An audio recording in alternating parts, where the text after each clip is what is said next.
हम आप लोगों ने आज प्रदर्शन किया था, किस किन कुछ मुद्दों को लेकर आपने आज प्रदर्शन किया क्या?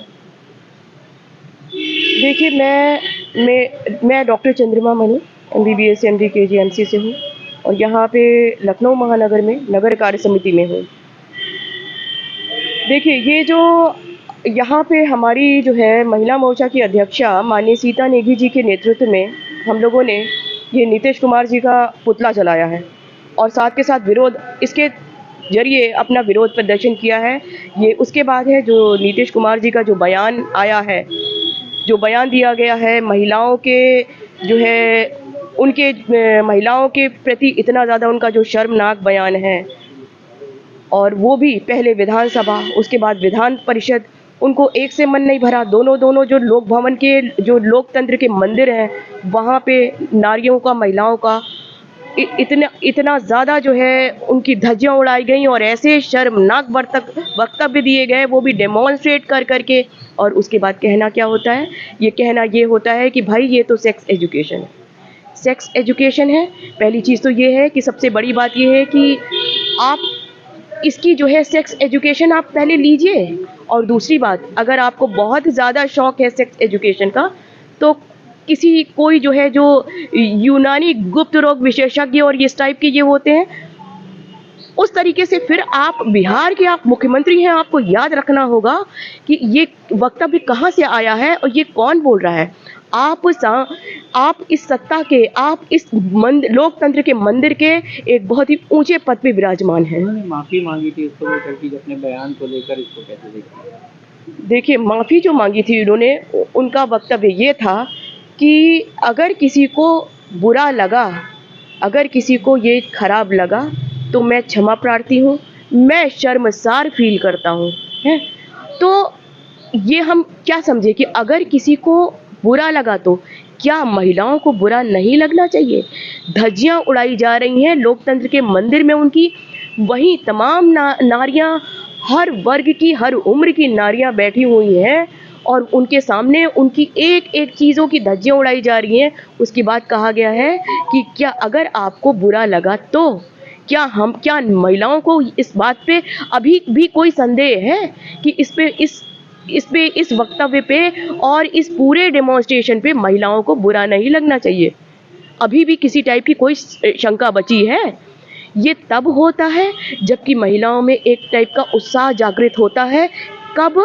कि अभी नारी वंदन अधिनियम आया, महिलाओं में एक टाइप का जोश था, उत्साह था, उमंग था कि भाई हम भी, और हम कितना सुदृढ़ महसूस कर रही थी, कितना ज़्यादा आत्मविश्वास उनमें आया था, कितनी खुशी की लहर थी। अभी इस चीज़ के 2 महीने भी नहीं बीते हैं कि उन्होंने महिलाओं के अस्तित्व को तार कर दिया, शर्मसार कर दिया। और उसके बाद क्या कहते हैं?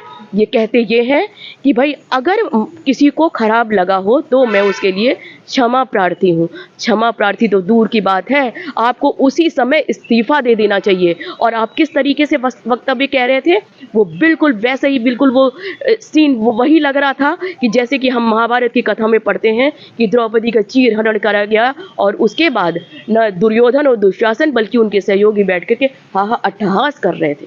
ये क्या वही सीन नहीं लगा आप लोगों को भी?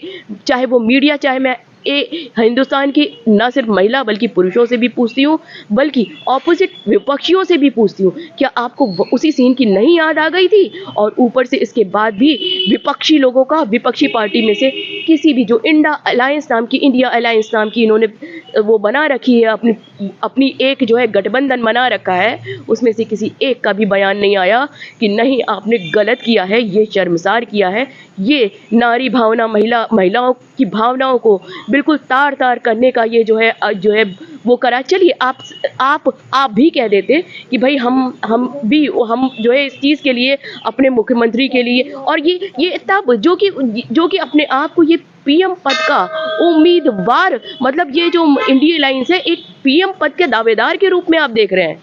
कैसे? आप सीएम पद के लायक तो हो नहीं रहे। आपका वक्तव्य एक पान की दुकान पे खड़े हुए एक छिछोरे से भी गया बीता है, जो कि वो भी एक बार को सोचेगा कि हम पब्लिकली, मैं बोल रहा हूँ ये पर्सनल बात पब्लिकली बोल रहा हूँ, वो भी नहीं बोलेगा। और आप तो मुख्यमंत्री हैं, कहाँ मर्यादा आपने मुख्यमंत्री के एक अस्तित्व की लोक मंदिर की आपने मर्यादा बिल्कुल वो कर दी।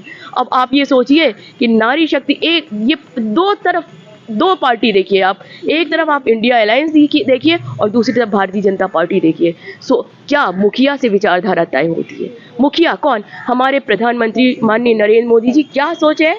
उनकी सोच ये है कि महिलाओं को बराबर का दर्जा दिया जाए, भारत को विश्व गुरु बनाया जाए, और इसके अलावा ना सिर्फ इतने लंबे समय से पेंडिंग नारी शक्ति अधिनियम को पास करवाया, बल्कि उसमें वंदन का उसको नाम दिया।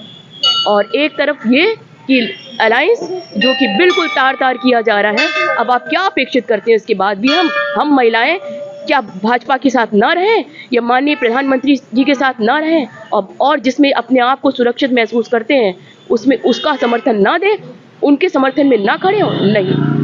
ठीक, बहुत धन्यवाद।